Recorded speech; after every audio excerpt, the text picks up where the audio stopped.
We are joined today by Arnaud Delorme. He's the NITRC liaison for EEG and MEG and ECOG for that domain at NITRC. Why is making more information about EEG and MEG tools important to the NITRC community? I think it's important because when you're starting an EEG analysis, you don't know which tool to use. So you're kind of lost. What should I use? You ask your colleagues. Some use some tools, some use other tools, but some tools are specialized for some use. So if you go on NITRC, you got a broad overview of everything that's basically available. And you also get an idea of the popularity because you got the number of stars, you got the number of downloads, so you know what people use the most. And popularity is important because it tells you also about robustness. So for example, if you have a tool, it looks great and description is great, but nobody uses it, well, you can be pretty sure it's not going to be super stable, so you might not want to start with that.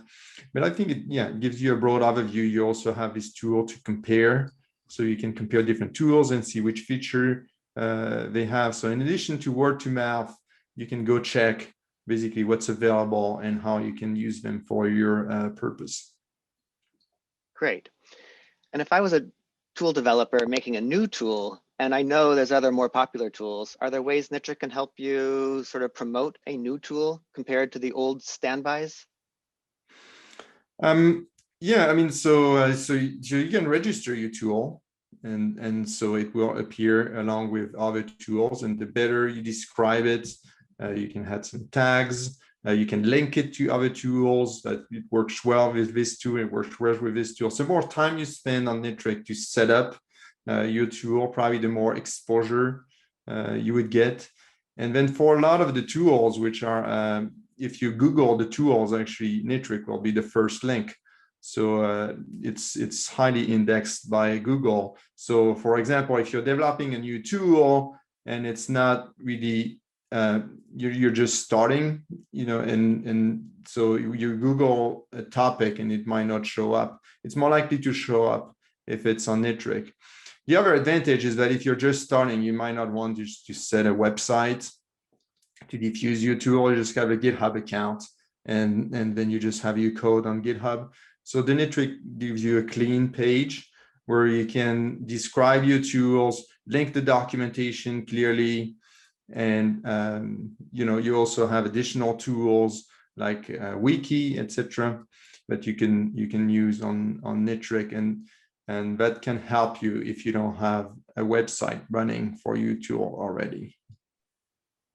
Great. I think that's an important point about, yes, a lot of the stuff exists in GitHub, but GitHub's a very hard place to search for the tools that do any particular type of thing. So even though you may develop in GitHub, I think having that NITRC representation really helps the community search the GitHub content and other content together in a nice, organized fashion. So again, I think it's one of the benefits.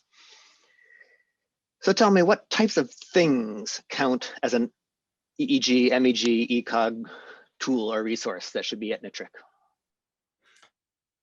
I think anything that a researcher use that pertains to a specific topic, EEG, count as a tool. So that involves commercial software, open source software, data that people post online on public websites or their personal website. Basically anything that's potentially a resource to the community can be posted on NITRC. So it's not limited to any types of resource or any type of language. It can be any language, it can be a web resource, it can be a software that's standalone, it can be an iPhone app.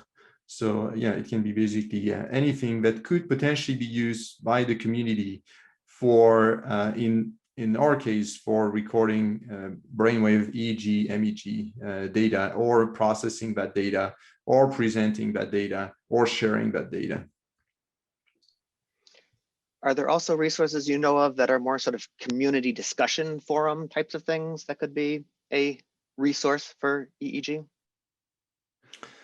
I mean, there used to be INCF, and then of which you're part, and then they stopped publicizing tools, so they redirected their efforts towards other other topics. So to my knowledge, NITRC is the main tool if you want to list and have a comprehensive list of tools on a given neuroimaging topics. You would probably know better, than I do. I think there's also a tool repository which are not specific to neuroimaging, but for neuroimaging, yeah, I think NITRC is the main one.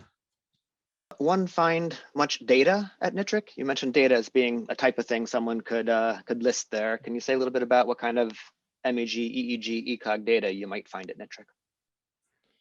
So, so you can find two types of data. There's data which is stored on NITRC, so you can actually post your data on NITRC, and if it's very large, you might want to contact us so we can ensure we have the storage available. And there's reference to external data, which is posted on our website, other repositories, like the Open Science Framework and Open Neuro. And so you have reference to these external websites as well. And so if you post your data on Open Neuro, it's always good to go to NITRC to have a second reference and reference that other sites so people can find it as well. Yeah, and that's a good example with Open Neuro. I also believe the Healthy Brain Network has acquired a good bit of EEG data. So again, in the Healthy Brain Network project, you may discover some linked out content there. So I think those are good examples of, yes, NITRC hosting things, but also making it able to discover things that are hosted elsewhere. And that takes the community to, Yeah, the Healthy Brain Project is an interesting one because it's the largest project ever. So it's the Child Mind Institute. We collected data on already more than 3,000 people. They were planning 10,000, and they decided to post the data on NITRC. So I think, to my knowledge, it's only available on NITRC right now as the single most largest repository. I mean, the data itself is 3 times whatever is on Open Neuro. So it's huge. And yeah, so that's a very important resource that's on Open Neuro, and there's already 3,000 data sets in there.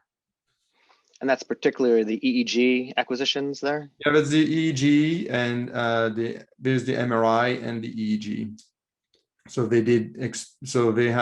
so it's not simultaneous, and this is child resources. So a child from, I think, like 6 to 18 mostly. And yeah, and they're doing different tasks. They're doing, I mean, they have rest tasks, eyes open, eyes closed. They have watching movies, and they have a bunch of psychometric tasks. Great, thank you for saying a little bit about that data set. So you, of course, are aware of the NITRC computational environment.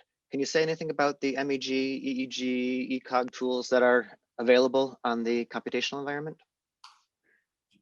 Yeah, so you can start a virtual machine that contains some of the neuroimaging tools pre-installed, so you don't have to install them yourself. I believe for EEG, there's the main tools available. Last time I checked, it was EEG Lab. There's Field Trip, which are basically about 80% of what people use based on the statistics we run. And it's all set up. So you just start it up, you load your data, and you can start processing your data right away on this virtual machine. And that's specifically useful if you don't have a dedicated compute resource, so you just have your laptop and you want to do something that's a little ambitious, like processing some of that child mind data. And you just spin one of these virtual machines on AWS, so the Amazon server. And then you can just start downloading that data and processing that data on one of their server. And something you might not be able to do on your laptop. First, you don't have the storage capacity to store that much data. And second, you don't have the processing capabilities. You don't want your laptop to be frozen for days at a time. And also, you might think, oh, it's going to be super expensive, but if you just spin a virtual machine for a couple of days, it's going to be very affordable. So that's definitely an option people should consider when you're if you're just processing a couple of data sets, your laptop can do. But if you want to do something more ambitious and you don't have other options, that's something definitely to consider. Great. So if I was a developer of a new MEG EEG resource, what do you suggest that I should do?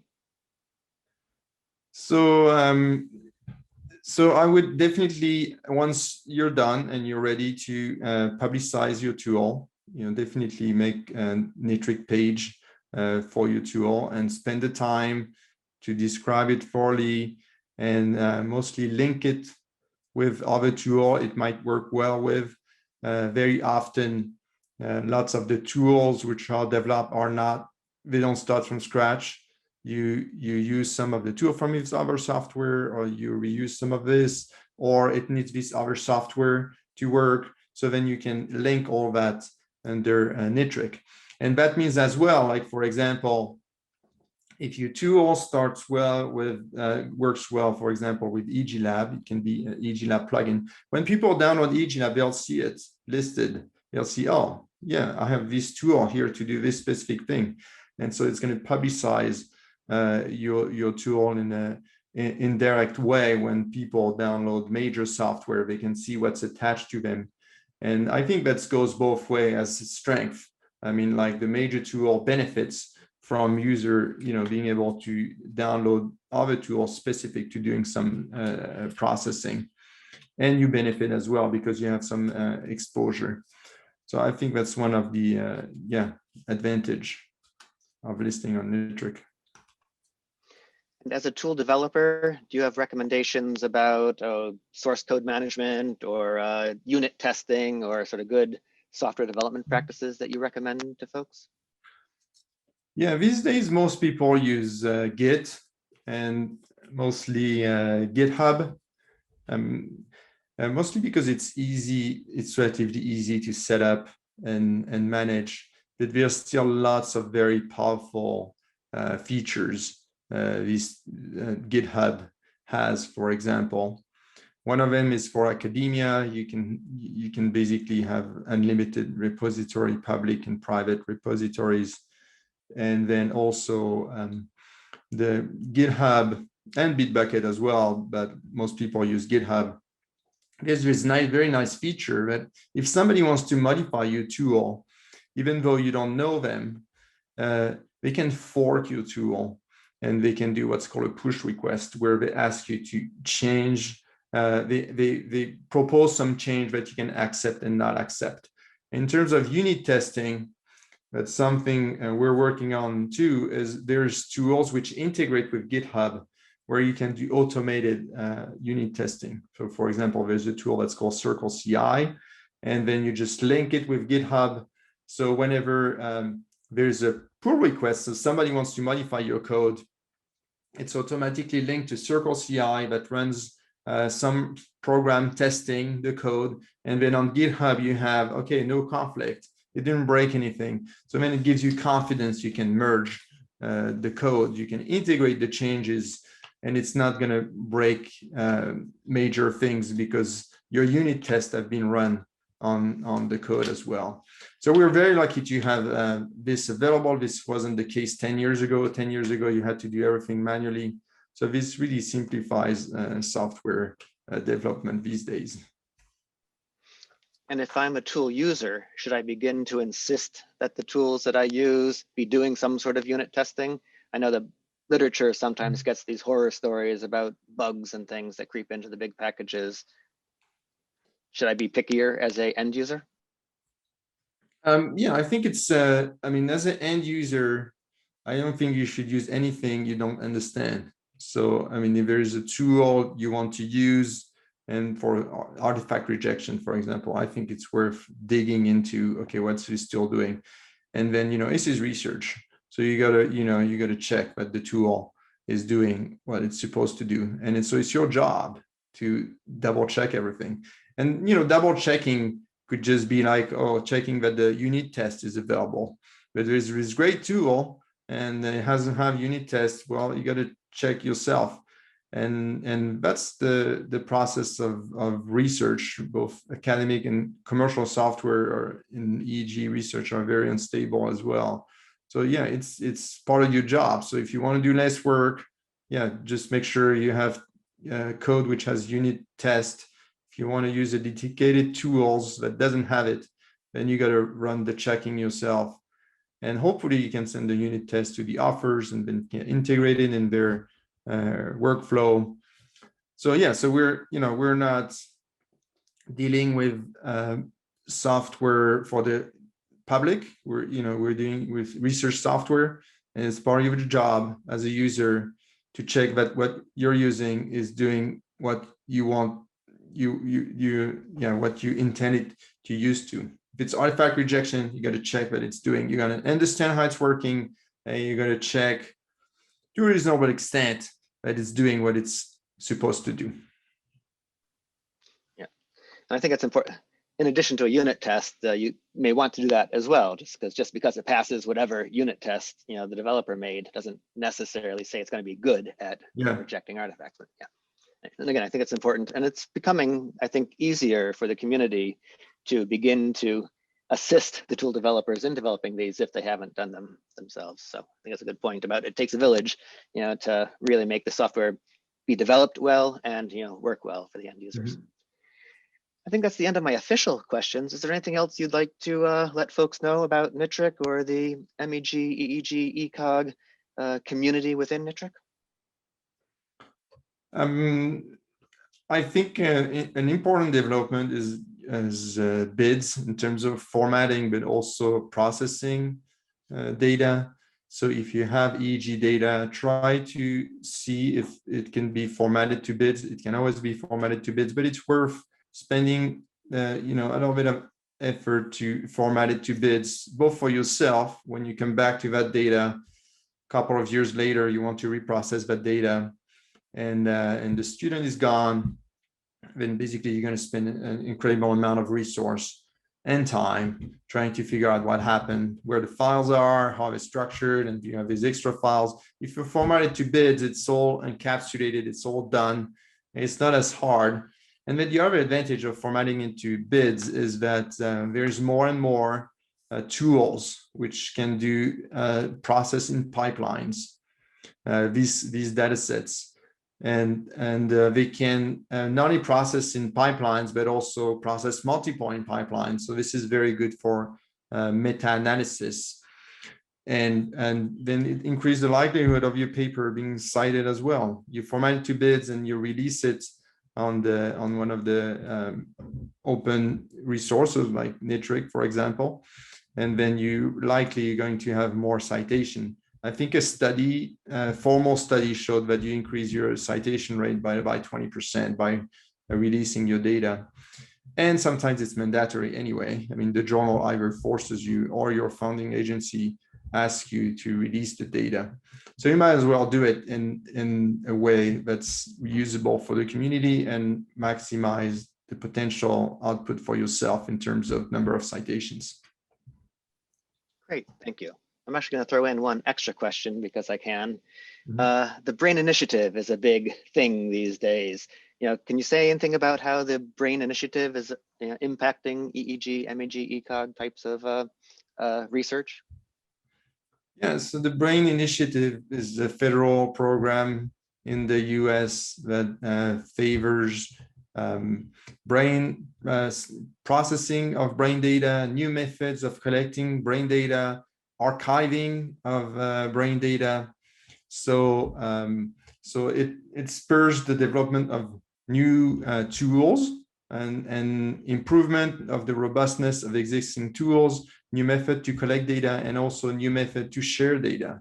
So what I was just talking about, BIDs and BIDs processing pipeline, this is a part of the BRAIN initiative, but there's many other parts. So yeah, it's an exciting time, not only in the US, but for the whole world, because these are made available globally.